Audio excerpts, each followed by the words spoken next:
ആ സുധേഷ് കുമാർ എന്ന് പറയുന്ന ഒരു വീടല്ലേ ഇത്?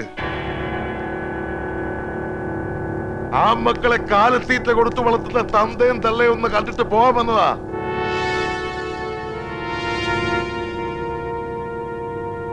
മോന് പ്രേമക്കൊതി കൂടുതലാണേല് എവിടുന്നെങ്കിലും 5-6 പെമ്പിള്ളേരെ കൊണ്ട് കെട്ടി നിർത്തി കൊടുക്കണോ? കൊതി തീർക്കട്ടെ. നിങ്ങൾ ഇതുവരെ കാര്യം എന്താണെന്ന് പറഞ്ഞില്ല.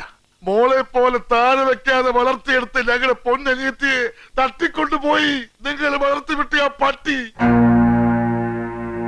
പുറകെ നടന്ന് മയക്കിയെടുത്തിട്ട് ഇപ്പൊ അവളെ കൂടെ ഒളിച്ചോടിയിരിക്കുന്നു അവൻ.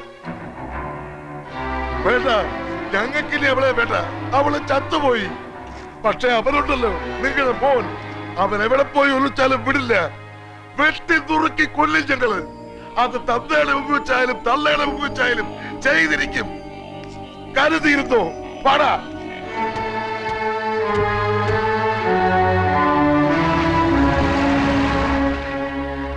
എന്താ ഇത്? പോകാം, നമുക്ക് എവിടെയെങ്കിലും പോയി ഒന്ന് അന്വേഷിക്കാം അവനെ. എന്തിനാ? പറഞ്ഞ കേട്ടില്ലേ, പെണ്ണിനെ കൊണ്ട് ഒളിച്ചോടിയെന്ന്. അങ്ങനെയുള്ളവനെ എവിടെ പോയി അന്വേഷിക്കാനാ? എന്തിനന്വേഷിക്കാൻ? കറങ്ങി തിരിഞ്ഞു വരും, അന്നേരം ആലോചിക്കാം. നോക്ക്, അവരെന്തെങ്കിലും ചെയ്തു കളയും നമ്മുടെ സുധിയെ. ചെയ്തോട്ടെ. അവര് പറഞ്ഞ പോലൊക്കെ അവൻ പ്രവർത്തിച്ചിട്ടുണ്ടെങ്കിലേ അവനത് വേണം. അതിനെന്താ?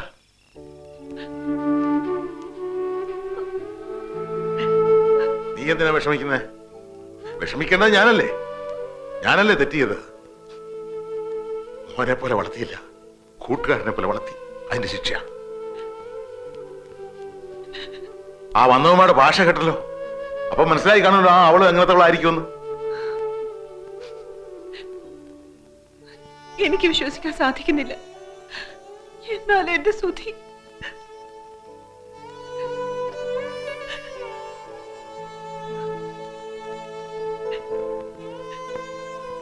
ചന്ദ്രിക തന്നെ പറ, ഞാൻ എന്താ ചെയ്യേണ്ടതെന്ന്. അതുപോലെ ചെയ്യാം.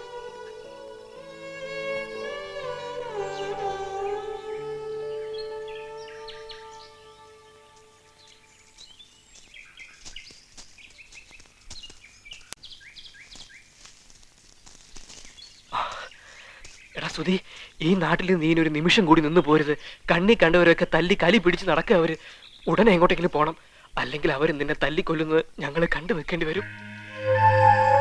നിങ്ങൾ ഒരുമിച്ച് നടക്കുന്ന കാണാൻ ഒരു ഐശ്വര്യമായിരുന്നു. പക്ഷെ ഇപ്പൊ അതിന് നിന്റെ ചോരയുടെ മണം വരുന്നടാ. അതുകൊണ്ട് ഈ ബന്ധം ഞങ്ങൾ പോവടാ എന്റെ വീട്ടിലേക്ക്, എന്റെ അച്ഛന്റെ അമ്മയുടെ അടുത്തേക്ക്. ഒരു ചോരയുടെ മണം അവിടെ വരില്ല. എങ്കിൽ ഉടൻ പുറപ്പെടടാ സുധി. പോകാ സുധി, എല്ലാം പിന്നെ ശരിയായിക്കോളും. വാടാ, വാ.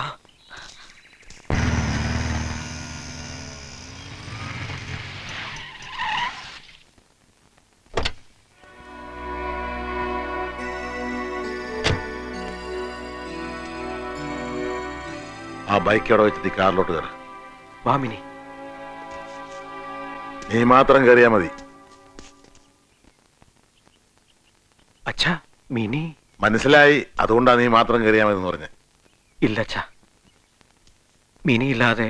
അവളില്ലാതെ ഞാൻ വരില്ല. നിനക്കൊരു പെണ്ണു വന്ന് കാണാൻ വേണ്ടി കാണിക്കുകയും വഴിപാടും ഇട്ട് അമ്പലത്തിൽ നിന്നും പൂജാമുറിയിൽ നിന്നും ഇറങ്ങാതെ ഉറക്കളച്ചിരിക്കുന്ന ഒരുത്തി ഉണ്ടാ വീട്ടിൽ. നിനക്കറിയാലോ, ഇത്രയും കാലത്തിനിടയ്ക്ക് അവിടെ മനസ്സ് ഒരിക്കൽ പോലും ഞാൻ വേദനിപ്പിച്ചിട്ടില്ല. നീയായിട്ട് ആ വേദന കൊടുക്കാൻ ഞാൻ സമ്മതിക്കില്ല. അവള് കാത്തിരിക്കുന്നത് ലക്ഷ്മി പോലൊരു പെണ്ണിനെയാ, ഇവളെയല്ല. അച്ഛന്റെ അടുത്ത് ഞാൻ കെഞ്ചി യാചിക്കാം, മിനി ഇല്ലാതെ ഞാൻ വരില്ല. കൊണ്ടുപോകൂടാ നിന്നെ. ഇവളെ കൊണ്ടുപോയി അവിടെ ചേട്ടന്മാരുടെ മുമ്പിൽ എറിഞ്ഞു കൊടുക്ക്. തൊട്ടുപോരുത് എന്റെ പെണ്ണിനെ. കൊണ്ടുപോകാൻ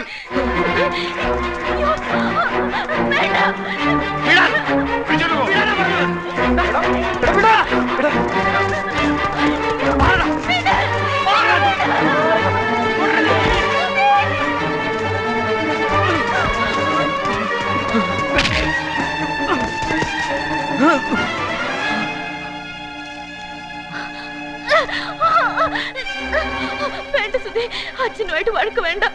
ഞാൻ പോയേക്കാം.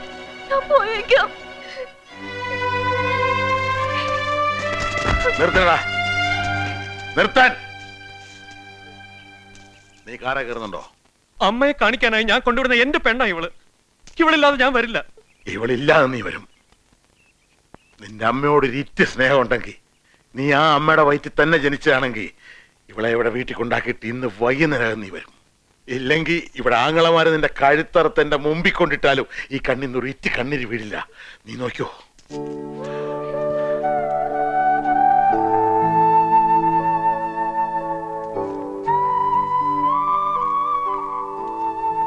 വന്നേക്കണേടാ പൊന്നു മോനെ. വാ, പോകാം.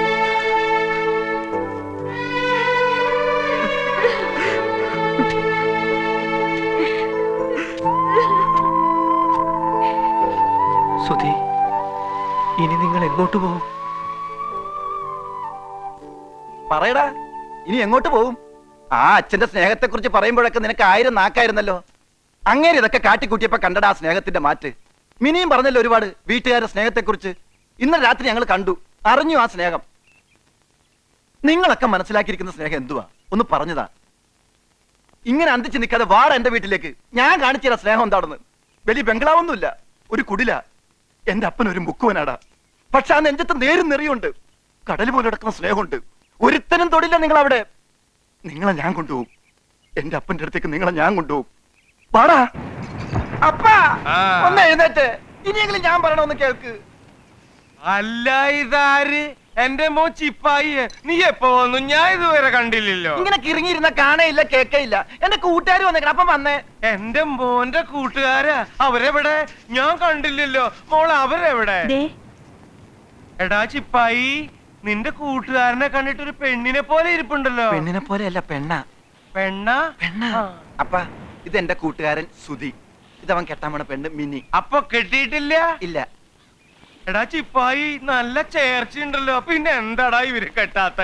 എന്റെ അപ്പ അതാ ഞാൻ പറഞ്ഞത്, അവര് കെട്ടാൻ പോണേ ഉള്ളൂ. എടാ കുട്ടപ്പ, അന്തപ്പ, ദേ കെട്ടാൻ പോണ പെണ്ണും ചക്കനാ. നല്ല തങ്കപ്പെട്ട പയ്യൻ, തങ്കപ്പെട്ട കുട്ടി. കൊടുക്കാവോ ഓരോ കുപ്പികള്? വേണ്ട, ഇവരൊന്നും കുടിക്കുന്ന സ്വഭാവക്കാരല്ല ചെല്ലപ്പൻ ചേട്ടാ. ദേ ചിപ്പായി, ചെല്ലപ്പൻ ചേട്ടനോടെന്തോ സങ്കടം പറയാൻ വന്നതാ. എടാ മോനെ ചിപ്പായി, എന്താടാ മോനെ നിന്റെ സങ്കടം? പറയടാ. നിക്ക്. എന്റെ മോന്റെ സങ്കടം കേൾക്കുന്നതിന് മുമ്പ് എനിക്ക് ആരെങ്കിലും ഒരു ഗ്ലാസ് മോര് താടാ. എന്റെ ഈ കെട്ടൊന്ന് ഇറങ്ങട്ടെ. ആ, കുടിക്കണ കുടിക്കണം.